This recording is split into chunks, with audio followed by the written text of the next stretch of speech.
So in this short video, we're going to show you how to use the applicator tools of the Texas Sensitive Crop Registry.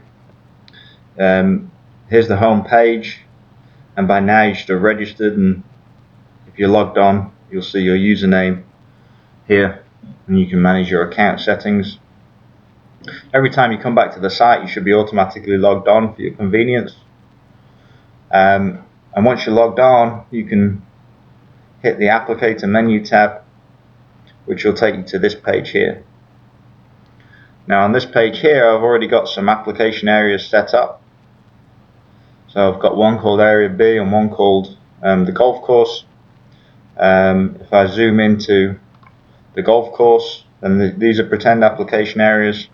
This is one on Texas A&M golf course, and you can see the application area that I've defined. I'll show you how to do that in a minute, and the buffer zone around that application area.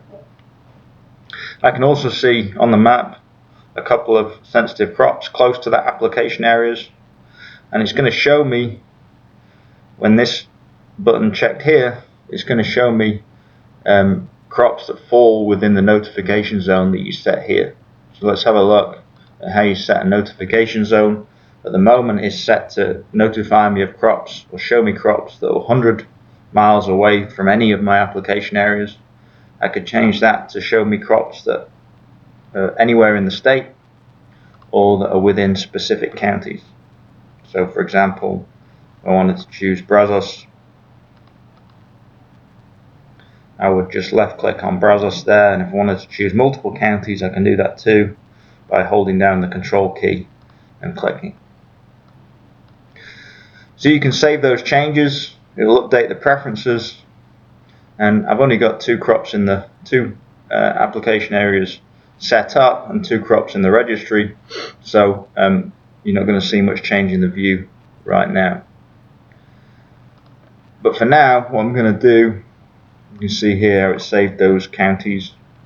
Now what I'm going to do is I'm going to set my notification preferences to be within 10 miles of any of my application areas.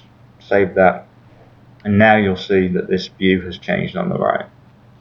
So once you've set up an area, you can show the conflicts for that particular area.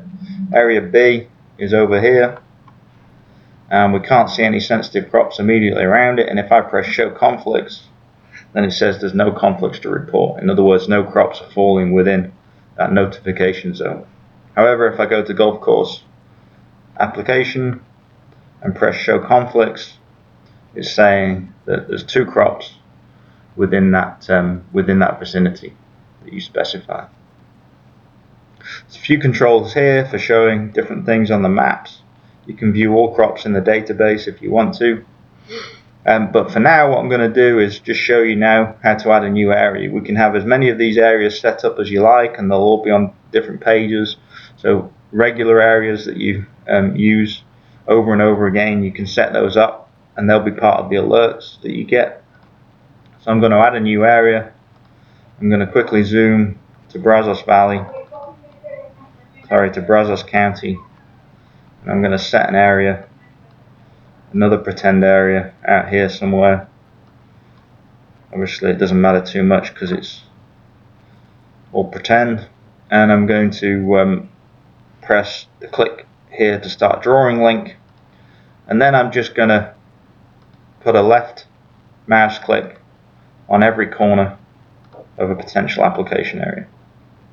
So I've got left mouse click, left mouse click, left mouse click, left mouse click, left mouse click, finish drawing, and then that's going to show me the application area. It's going to show me which county it's in on the left hand side here, the number of acres, and then all I've really got to do now is give it a name.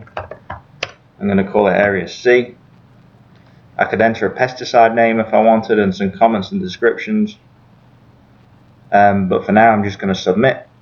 It's going to save that area in my particular area in the database. Nobody else has access to these areas, only you as the logged on user, and I can zoom back into that area and see where it was. These are going to be ordered according to the dates that you entered them into your